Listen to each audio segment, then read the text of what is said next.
Give him a shot to do what?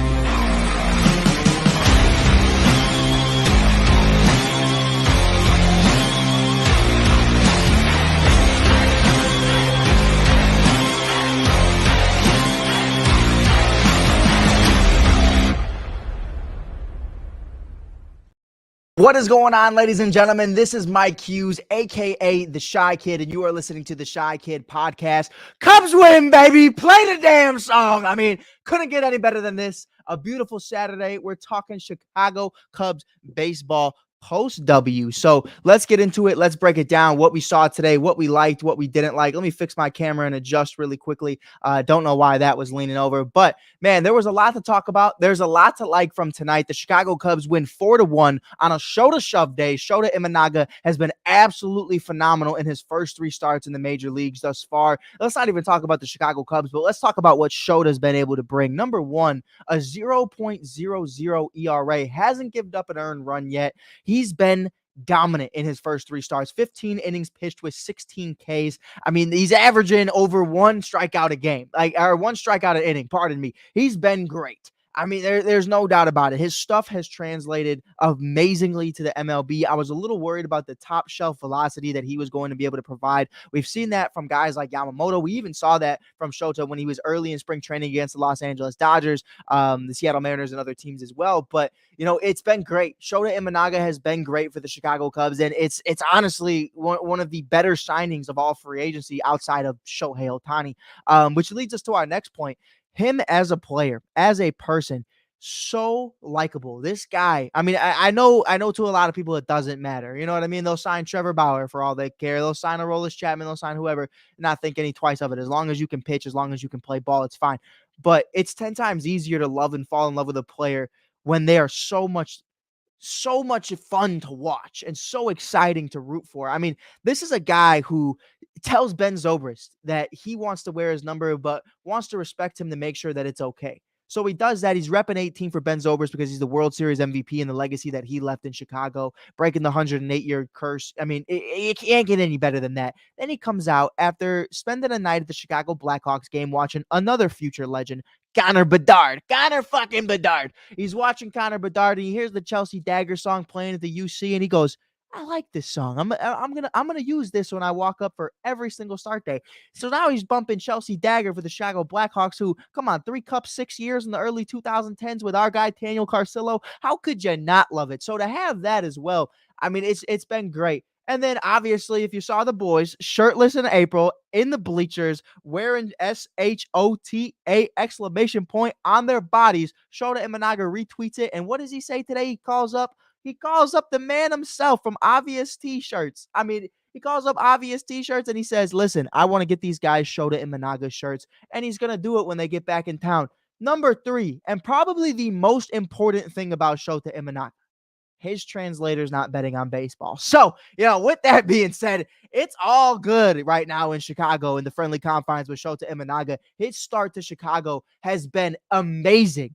Amazing. There's no other way around it. And I appreciate everybody tuning in right now. If you're new here, smack that follow button because we're not going anywhere. We're going live every single night, creating Chicago sports content, baseball, NFL, NBA, everything you want to cover. We are covering it. So appreciate you guys tuning in. Appreciate you guys being here. And make sure to check out Give Us a Shot Network on all streaming platforms. They're doing amazing things. We're doing amazing things 24/7. So with that being said, let's talk about the Cubs tonight. The Cubs have been absolutely phenomenal offensively. Now, they kind of had a come to Jesus moment. They came down a little bit, really hot start, kind of, you know, in that first series, you know, you kind of look at it and you go, okay, it's just the San Diego Padres will be able to bounce back. First game against the Seattle Mariners, and you're like, oh man, is this how it's gonna be? You know, on off like a light switch all year long. Not the case today. Michael Busch, 3 games in a row with a home run. Busch Light, we love Busch. He's been absolutely phenomenal. He has been great. And obviously, this all started with the LA series and him hitting his first home run as a Chicago Cub against his former team that said he wasn't good enough to make the roster. And now you're going to see him continue to play first base every day. He did have an error today at E3, which was unfortunate. A blooper by Dansby Swanson. It was a solid ball. Don't know really what happened there. He probably just miscommunication or kind of just, you know, had a blooper of a moment. It happens. It happens to the best of us. But with that being said, Bush was great tonight. Seiya Suzuki, who has been one of the MVPs of the Chicago Cubs thus far, he has been lights out phenomenal in year 3. We said in our preseason prediction that he was going to be the MVP of the team and a dark horse MVP candidate in the National League. And I still stand by that. Another home run tonight. He was great. Miguel Amaya with a home run tonight. First one of the year. Shout out to him. And a lot of people I saw on Twitter were surprised that Miguel Amaya changed his number from 6 to 9. So the Javi Baez number is now owned by Miguel Amaya, single tier. But after seeing how Javi's been swinging, I don't even know if he deserves it. But with that being said, it was a solid night, a solid performance from Shota Imanaga. 5.1 innings pitched with 4 Ks on the day. Unfortunately, we had a $40 parlay. Payout was $80. I said, hey, it's something. Let's get some bread tonight. 5 Ks for Shota Imanaga and a Cubs win. Left me hanging. Craig Counsell took him out. I mean, I was this close. I was one strikeout away. And there were a couple questionable calls where I feel like we could have got that. So I'm upset about it. It's definitely one of those things where you kind of just have to eat it, but you get a Cubs win, so you're happy with it. You know what I mean? But outside of that, man, I mean, I loved what we saw today. Top 3 takeaways from the Chicago Cubs today. Let's get into it, ladies and gentlemen. If you're just tuning in, the Chicago Cubs have won 4-1. It was a show to shove day. Shota Imanaga was great up until the very end where he was losing a little bit of control. He was up around 90 something pitches, 90 pitches if I'm not mistaken. So yeah, a typical day for Shota Imanaga. Great start. Was expecting a little bit more Ks, but we understand that the Seattle offense is a little better than most teams he's been facing thus far outside of Colorado and company. So with that being said, top 3 takeaways from today. I think it starts off with Nico Hoerner. The struggle of Nico Hoerner right now. Nico Suave. That's our guy. Still making great plays defensively. He was talking about taking ground balls before the game with Tommy Hotovy, and immediately to start the game, of course, he gets a grounder right to him. But offensively, I mean, Nico has just been in a huge slump over the past 14 games. And I think a big part to that is we talk about how he was during the offseason, and he expressed that he's got to hit more home runs. He's got to hit for power. The man right now is clicking X when he should be clicking circle. If you know, you know. But in all seriousness, man, Nico's approach is the same. If you watch how patient he is at the plate, he's really great at just waiting for his pitch and putting the ball in play. And that's been the complete opposite of what we've seen thus far throughout the 14 games. I think Nico's looked a little hesitant to take his pitch. He's been a little antsy to really get out there and get a hit. And I understand where he's coming from, but just like Ian Happ, to start spring training, we were very critical on him, saying, hey, you're batting less than 200 right now. He's been in a completely different approach. He's saying he's going to go and get a hit every single game, or he's going to get on base every single day, whether it's a hit, walk. Billy, what does he do? He gets on base, and that's all that matters. Shout out Moneyball. But I think at the end of the day, man, Nico's slump is pretty mental to me. And I think it's the approach of really wanting to be a power hitter, really wanting to try to be a dual threat guy offensively. And I think the biggest thing for me is I don't care if Nico Hoerner hits home runs every day. You know what I mean? You're a Gold Glove second baseman. Arguably, you could be a Gold Glove shortstop. You're great up the middle with Dansby Swanson, nickel and dimes. And then obviously you have Cody Bellinger out there helping you out. So, just offensively, man, just get on base. That's all we really need right now, especially at that 6-7 hole. You really just want to get guys in position to have success, and that's really what it comes down to. So I'm not too worried about Nico Hoerner, man. I think it's really going to come down to him just getting out of this slump, and that could be 30 games from now. That could be 2 games from now. You know what I mean? Like, I don't expect it to be throughout the entire season. Nico Hoerner is a phenomenal player, and he's one of my favorite players in the entire ball club. I think he screams Chicago Cubs. So I think he's going to come around, same as Coach just said in the comments below. I'm excited to see what the future holds for a guy like Nico, man. I think the sky is the limit. Again, he's a guy who's going to hit 10 plus home runs a year at best. I don't think that's ever really going to change unless, he changes his game. But to be honest with you, I'd rather have a guy who's hitting for 290, 285 and 10 home runs than a guy who's batting 240 with 40 plus home runs. That's just the real. And especially when you already have guys like Michael Bush, Seiya Suzuki, Cody Bellinger and company who hit dingers all day long. So I'm not worried about it whatsoever. I want Nico to be comfortable at the plate. I want Nico to be the best version of himself. And if that means that he's not going out there trying to hit big home runs, that's completely okay with me, because when we does hit them, you appreciate them 10 times more, baby. Nico Suave. Nico Suave. And shout out Obvious Shirts because they have a Nico Suave hoodie. Obvious Shirts, please get me that hoodie. Please get me that hoodie. I promise you, we could sponsor it. We could put it on we could put a t-shirt on every single game. We will be at Wrigley Field interviewing fans every home game. I need a Nico Suave t-shirt. I don't know about you, but if somebody can make that happen at Obvious Shirts, let me know. Hit me up in the DMs. Would love to represent. I don't even need any finances, man. Just need a t-shirt. That's all I need. Just want my Nico Suave shirt and I'll go about my business. But with that being said, man, that's number one takeaway. Number two, let's get on a brighter note. Michael Busch. Michael Busch has been a stud. Now, we got guys in the farm system, obviously.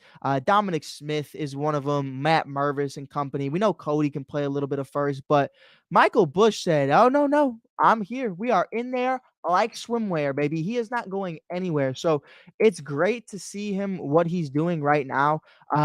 I mean, on the year, let's break it down. He's batting over 290. After today, he's batting 311. Pardon me.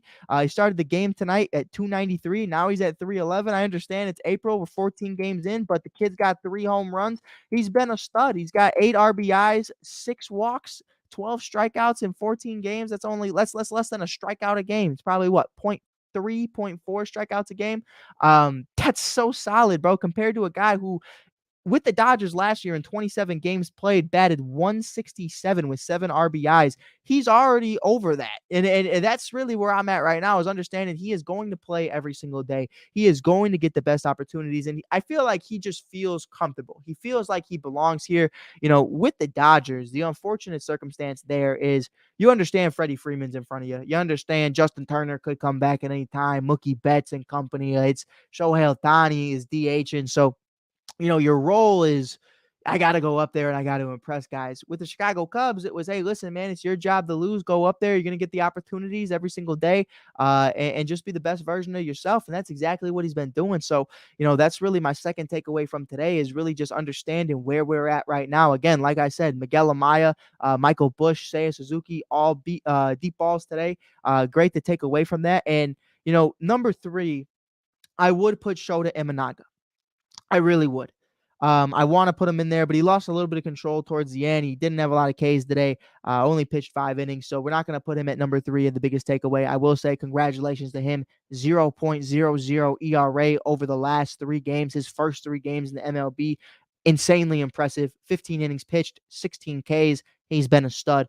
Number 3, though, my biggest takeaway from the game, Christopher Morel. We talked about it the other day. We said, hey, it's not the end-all, be-all, but maybe we're going to start to have the conversation that defensively we can't trust Christopher Morel every single day. Today is one of those days where you go, hey, I'm eating crow.